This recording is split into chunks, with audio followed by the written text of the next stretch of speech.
Ayan. Okay mga kapa, nakita ko na agad yung ano, yung kasiraan ng ating pasyente. Yung sakit. Ayan oh. Oh. Diba? Kaya hindi siya umiinit ka pa dahil nag-lost connection na siya or talagang ano na, yun na. Putol na yung kanyang power cord. Yan, putol na. Kaya ganoon lang kapa, napakasimple lang ito, no?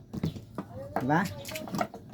Babaklasin na natin to para i-reconnect natin yung kanyang power cord dahil pumigtas. Nasubrahan siguro sa pag ano, pagpa-plancha o sa paghila.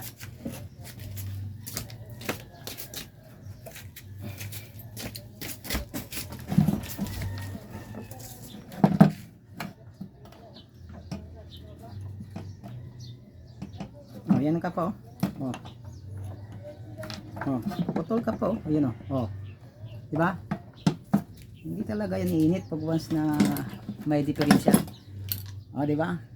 Sana ka pa makakuha kayo ng konting idea dito sa aking mga ginagawa para makatulong man lang sa kapwa. 'Di ba gusto niyo maging kapwa? Gusto niyo maging kapwa para hayahay. Di ba mga idol?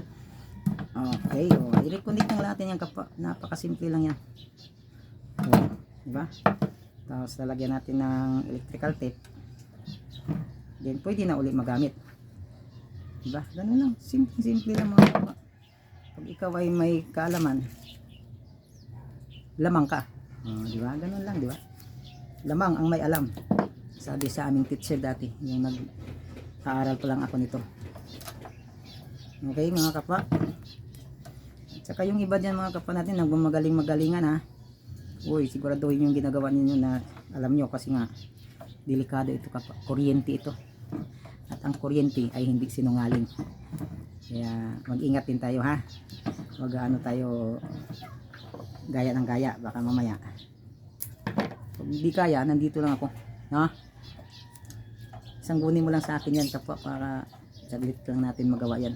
Huwag mo na ipahamak buhay mo. Okay, ayos na to kapwa. Isaksak natin ha. Na. Pag umilaw to kapwa, ibig sabihin may power na.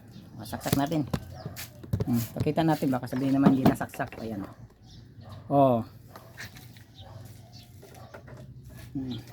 Yan, iwan natin. Ha? Oh, umilaw oh. Oh. Patay natin. Oh, ayos. Ganun lang, ayos na. Aray, init. Patay natin. Oh. Ba, simple. Okay? Oh, set out mga idol. Oh, don't forget to follow me. Para lagi kang updated sa mga iba ko pang mga video. At baka may matutunan ka dito. Okay.